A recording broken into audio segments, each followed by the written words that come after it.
Guna menyukseskan presidensi G20 Indonesia tahun 2022, pemerintah pun mengajak pemuda Indonesia untuk ikut serta berdiskusi, mengajukan solusi untuk sejumlah isu yang menjadi fokus utama forum G20 melalui KTT Y20 yang akan digelar 17 hingga 24 Juli 2022 mendatang.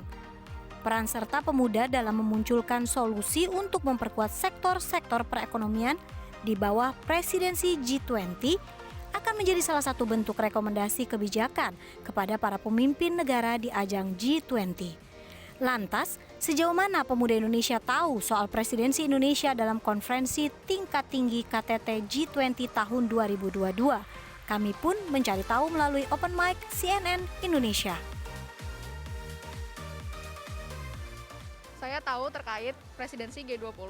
Menurut saya isu pemuda di G20 itu antara lain adalah kesulitan mencari pekerjaan, terutama bagi para fresh graduate. Karena biasanya pekerjaan itu kan mencari yang udah berpengalaman, sedangkan fresh graduate kan namanya baru lulus, mungkin masih pengalamannya belum sebanyak yang sudah lama bekerja. Ya, secara umum G20 itu kumpulan dari perekonomian dunia yang fokusnya untuk pembangunan ekonomi, terutama yang di kondisi saat ini untuk pembangunan recover ekonomi setelah pandemi, dan juga beberapa isu lain seperti digitalisasi dan juga soal pemberdayaan perempuan. Aku tahu tentang apa itu G20, lalu isu pemuda di G20 itu apa aja. Jadi yang aku concern pertama sih, karena aku wanita juga, aku concern di masalah pelecehan seksual.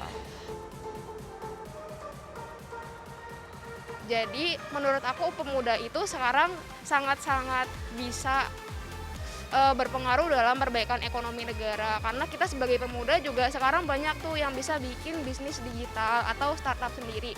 Menurut aku itu hal-hal penting untuk kenaikan GDP.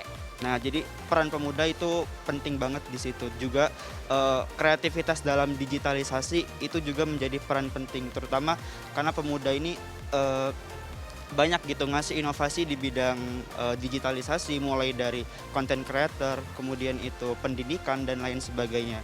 Diharapkan sih pemuda itu bisa menjadi pilar dalam pembangunan ekonomi kita nanti, seperti dalam memberikan ide-ide kreatifnya, membangun industri kreatif, terus lebih banyak membuka lapangan pekerjaan terutama buat teman-teman sebayanya. Nah, itu sih diharapkan pemuda itu bisa memperbaiki ekonomi kita.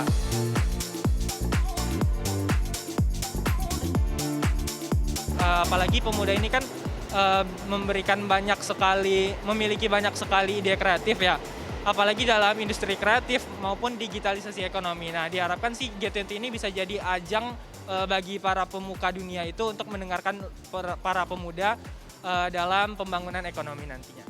Semoga bisa pendidikan yang inklusif itu bisa terlaksana dan lebih baik lagi, karena menurut saya pendidikan ini merupakan hal yang paling fundamental dalam pembangunan bangsa. Yang jelas pemuda itu bisa semakin mudah untuk mengakses pendidikan yang pertama, karena pendidikan juga penting.